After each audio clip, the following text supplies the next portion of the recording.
Bharatiya Janata party का अध्यक्ष बनाया गया तो मुझे अपना काम मालूम था। सालों से ये जो संगठन खड़ा हुआ है ये मैंने तैयार नहीं किया, मुझे बना बनाया कार्यकर्ताओं का संगठन मिला और मैंने तब ये तय किया था मुझे इस संगठन के अंदर उत्साह का संचार करना है। दोस्तों, आप लोगों के कंधों के ऊपर बहुत बड़ी जिम्मेदारी है, बहुत बड़ी जिम्मेदारी है, किंतु मैं देखता हूं कि हम अपनी जिम्मेदारियों को छोटे छोटे रफड़ों, छोटे छोटे झगड़ों के अंदर खत्म कर देते हैं। जनता को हमसे बहुत आशाएं हैं। इस समय कांग्रेस के मनमोहन सिंह के राज से और पिछले सालों साल 64 साल के इस राज के अंदर से अधिकतर जो कांग्रेस ने राज किया, लोग उससे बुरी तरह से थक चुके हैं। लोग हमारी तरफ देख रहे हैं, लोग चाहते हैं कि हम हमको वोट दें, किंतु क्या कार्यकर्ता हमारा तैयार है, इस बात को आपको सोचना पड़ेगा।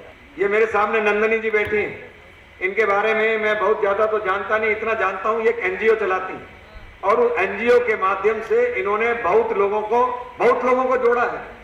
आपको भी विभिन्न माध्यमों से लोगों को जोड़ना है, केवल पार्टी के माध्यम से नहीं, विभिन्न माध्यमों से जोड़ना है आपको जाके। वो माध्यम फिल्म दिखाना भी हो सकता है, वो माध्यम संगीत भी हो सकता है, वो माध्यम खाना खिलाना भी हो सकता है, वो माध्यम पेंटिंग कंपटीशन भी हो सकता है। सिर्फ बोरिंग प्रदर्शन धरने से काम नहीं, काम जब करो तो लगन से करो और किसी को दिखाने के लिए नहीं, अपने को लिए, अपनी संतुष्टि के लिए काम करो कि इस काम का पार्टी को फायदा है या नहीं है। ये लेसन नंबर 1 है। दूसरी बात यह है कि बहुत आशाएं ना करो। मेरे से देखो आप, मैं 1977 के अंदर यूनिवर्सिटी का प्रेसिडेंट बना, मेरे को टिकट मिली 1996 में, सदर से मिली टिकट, मैंने जगदीश टाइटर को हराया। उसके बाद पार्टी ने मुझे चांदनी चौक भेज दिया कि जाइए चांदनी चौक से लड़िए। चांदनी चौक बड़ी खतरनाक सीट थी। क्या मैंने मना कर दिया पार्टी को कि मैं चांदनी चौक से नहीं लड़ूंगा, या अखबारों के अंदर बयान दे दिए कि भाई आपने मेरी जीती जिताई सीट को चांदनी चौक में दिया? मेरे को पार्टी ने जहां दिया मैंने वहां काम करना शुरू कर दिया जाके। इसलिए दोस्तों, दूसरा लेसन यह है, अनुशासन होना बहुत जरूरी है। मैं देखता हूं कार्यकर्ताओं को एक दूसरे की प्रशंसा नहीं करते। तीसरा लेसन यह है, आपको प्रशंसा कार्यकर्ताओं को एक दूसरे की करनी है। चौथा लेसन यह है, आपको जानकारियां, आपको इशू और आपको विषय पता होना चाहिए। पानी क्यों नहीं आ रहा है पता होना चाहिए, पानी क्यों महंगा है पता होना चाहिए, बिजली के दाम बढ़ क्यों रहे हैं पता होना चाहिए। अगर ये चीजें पता नहीं है आपको तो आप हथियारों से लैस नहीं है। आज आपको तलवारों से थोड़ी लड़ना है, आज आपको बुद्धि से, जबान से इनसे लड़ना है। आप भी किसी भी चीज को मन से करेंगे वो काम पूरा हो सकता है। इसके मैं उदाहरण देता हूं आपको, हमारे यहाँ लक्ष्मी नगर के अंदर हमारे लीडर बीबी त्यागी के ऊपर केस बना दिया गया कि उन्होंने शीला दीक्षित को काले झंडे दिखाए। त्यागी जी और दूसरे लोग मेरे पास आए, कहने लगे विजय जी हम प्रदर्शन करना चाहते हैं थाने के ऊपर करने के लिए। मैंने कहा प्रदर्शन कितने का करोगे, 500 का, 1000 का या 10,000 का? कहते हैं 500 1000 होंगे। मैंने कहा कोई प्रदर्शन करने की जरूरत नहीं है आपको। मैं गया नीरज कुमार के पुलिस कमिश्नर के पास, मैंने कहा आपने हमारे आदमियों के ऊपर केस बना दिया, पर जिन कांग्रेसियों ने कुर्सियां चलाई थी उनके ऊपर आपने केस नहीं बनाया। आप सोच लेना अच्छी तरह बात को। नीरज कुमार जी ने उसी समय फोन किया कि मैं रिपोर्ट मंगाता हूं इस बात के लिए कि भाई क्या हुआ है। 48 घंटे हो गए, पुलिस कमिश्नर नीरज कुमार ने कुछ नहीं किया। एक दिन मेरे घर के अंदर जिला प्रधानों की मीटिंग थी, मैंने उसी समय फोन किया पुलिस कमिश्नर को, मैंने कहा आपको 48 घंटे हो गए और आपने अभी तक कांग्रेसियों के खिलाफ केस नहीं किया, या तो 5 मिनट में हमको जवाब दो, नहीं तो हम कल आकर पुलिस मुख्यालय को घेर लेंगे। और दोस्तों, उन सारे जिला के सामने पुलिस कमिश्नर का वापस 5 मिनट के बाद फोन आया कि गोयल साहब कल देखना वालिया और कांग्रेसियों के खिलाफ केस हो जाएंगे। डीआरसी के चेयरमैन को हमने 4 दिन का समय दिया कि 4 दिन के अंदर अगर आपने हमारे पत्र का जवाब नहीं दिया, 4 दिन के अंदर आपने हमारे पत्र का जवाब नहीं दिया तो हम आपके दफ्तर को घेर लेंगे। अगर हम उससे सेटिस्फाई नहीं हुए तो पत्र 4 दिन के अंदर आया, हमने उनके कार्यालय को घेर लिया, पुलिस खड़ी थी सामने, हमने पुलिस को कहा हम ये दरवाजे तोड़ देंगे और पुलिस बुलानी है तो बुला लो। उन्होंने पुलिस बुलाई, हमने दरवाजे तोड़ दिए, पर अंदर जाकर एक भी शीशा नहीं तोड़ा। ये हमारा अनुशासन था। जाके हम उनको बताना चाहते थे कार्यकर्ताओं की हमारी शक्ति क्या है। उसके बाद 2 दिन के बाद हमने उनको नोटिस दिया कि हमारे साथ 2 घंटे का वार्तालाप करो और हमें बताओ बिजली के दाम कैसे बढ़ रहे हैं जाके, और अगर आपने हमें टाइम नहीं दिया हम दोबारा आपका दफ्तर घेर लेंगे जी। उन्होंने ठीक 1 दिन के बाद कहा गोयल साहब आप अपने प्रतिनिधिमंडल के साथ आ सकते हैं। यह किसकी ताकत है? यह आप लोगों की ताकत है। दोस्तों, जब मैंने कहा कि मैं बिजली के दाम 30% हम कम करा सकते हैं बीजेपी, वो 2 कारणों से कहा। मैं शॉर्ट में आपको बताता हूं ताकि आपके पास मैसेज जाए और ताकि आप लोग ये ना समझे कि हम केवल भाषण दे रहे हैं जाके। ये दिल्ली सरकार भी उन टिप्स को ले तो करा सकती है। जिस समय 2002 के अंदर बिजली कंपनियां आई थी, उस समय उनको ये कहा गया था कि सारी बिजली कंपनियां पूरी दिल्ली के अंदर बिजली देंगी, पर इन्होंने क्या किया, आधी दिल्ली एक की मोनोपोली, आधी दिल्ली दूसरी बॉम्बे।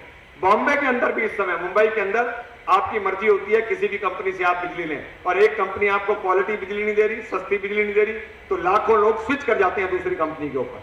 तो अगर उनमें कंपटीशन होगा, फॉर्मूला नंबर 1, फॉर्मूला नंबर 2, हम तो ग्लोबल टेंडर कर देंगे कि भाई ये बिजली कंपनियां आज 5 रुपए 50 पैसे के अंदर बिजली दे रही हैं, तो आप आइए और आप बताइए आपका टेंडर कितने का होगा, कितने का टेंडर आप करते हैं। तो आप देखेंगे ग्लोबल टेंडर करने के बाद इनके रेट कम आ जाएंगे। तीसरा, ये कंपनियां 17% मुनाफा लेती हैं, चाहे काम करें नहीं करें, तो चोरी रोकें नहीं रोकें, कुछ भी ना निकम्मापन करें, तो भी इनको 17% प्रॉफिट दे रखी है सरकार ने। उसके ऊपर जब डीआरसी इनके कंपनी के दाम बढ़ाती है, वो इनकी बैलेंस शीट देती है, और इसकी बैलेंस शीट के अंदर वो जानबूझकर नुकसान देते हैं, वो जानबूझकर नुकसान देते हैं बैलेंस शीटों के अंदर। क्यों नुकसान देते हैं? ताकि वो रेट आपके बढ़ा सकें। एक balance sheet power finance corporation में जाती है वो अलग, एक जाती है इनकम टैक्स में प्रॉफिट की अलग, और एक डीआरसी के अंदर जाती है नुकसान की वो अलग। जब हमने इन सबको ग्रिल किया कि ये 3-3 बैलेंस शीटें आप देख रहे हो, तो कहते हैं गोयल साहब हम जांच करेंगे। हम आएंगे तो जो बैलेंस शीट्स हैं उनको चेक करेंगे, हम इनका सीएजी ऑडिट कराएंगे, हम इनको आरटीआई के अंदर लाएंगे, उसके बाद ये कंपनियां बेईमानियां नहीं कर सकती। 4 फ्लैटों में 4 मीटर लगने चाहिए, 4 मीटर में 4 न्यूट्रल लगने चाहिए। ये एक न्यूट्रल लगा देते हैं 4 मीटरों के अंदर। वो न्यूट्रल लगाने की जिम्मेदारी जो है इन कंपनियों की है, किंतु ये कहते हैं कंज्यूमर की, गलत, इन कंपनियों की है। वो जब एक न्यूट्रल 4 मीटरों में जाता है, तो आपका बिजली का बिल, दूसरे का बिजली का बिल आपके बिजली के बिल के अंदर जुड़ जाता है। जिस दिन चाहे मुख्यमंत्री शीला दीक्षित हमारे पर किसी प्लेटफॉर्म के ऊपर बहस कर ले, हम उनको चुनौती देते हैं कि हम 30% दाम को कम करा के भारतीय जनता पार्टी दिखा सकती है। मैं दोस्तों छोटा कर रहा हूं अपनी बात को। 40 लाख लोग अनाधिकृत कॉलोनियों में रहते हैं इस दिल्ली के अंदर, जो कैपिटल है भारत की। 30 लाख लोग झुग्गी झोंपड़ी में रहते हैं, जो कैपिटल है दिल्ली भारत की। 10 लाख लोग स्लम के अंदर रहते हैं, जो दिल्ली है कैपिटल भारत की। 5 लाख लोग सड़कों के ऊपर पड़े रहते हैं जाकर। ये दिल्ली पेरिस बन गई। जिस पेरिस की बात करते हो वो एनडीएमसी का एरिया है, उसमें भी सारा कनॉट प्लेस खुदा पड़ा है। 80% लोगों को दिल्ली के अंदर मूलभूत सुविधाएं नहीं। सीएजी की रिपोर्ट उठा के देख ली, अस्पतालों के अंदर कहते हैं, सरकारी अस्पतालों में सीएजी की रिपोर्ट कहती है ना डॉक्टर है, ना नर्सें हैं, ना इमरजेंसी सर्विस है, ना मेडिकल कैंप है, और जो एम्बुलेंसेज हैं उसमें डॉक्टर अपने परिवारों को और बच्चों को घुमाने के अंदर लगे हुए हैं। हम अभी युवाओं की रजिस्ट्रेशन करने जा रहे हैं ना, 1 लाख लोग 1 महीने के अंदर रजिस्टर कर लेंगे। हर वर्ग के अंदर काम कर रहे हैं, पर दोस्तों आपके बिना हमारी ताकत नहीं है।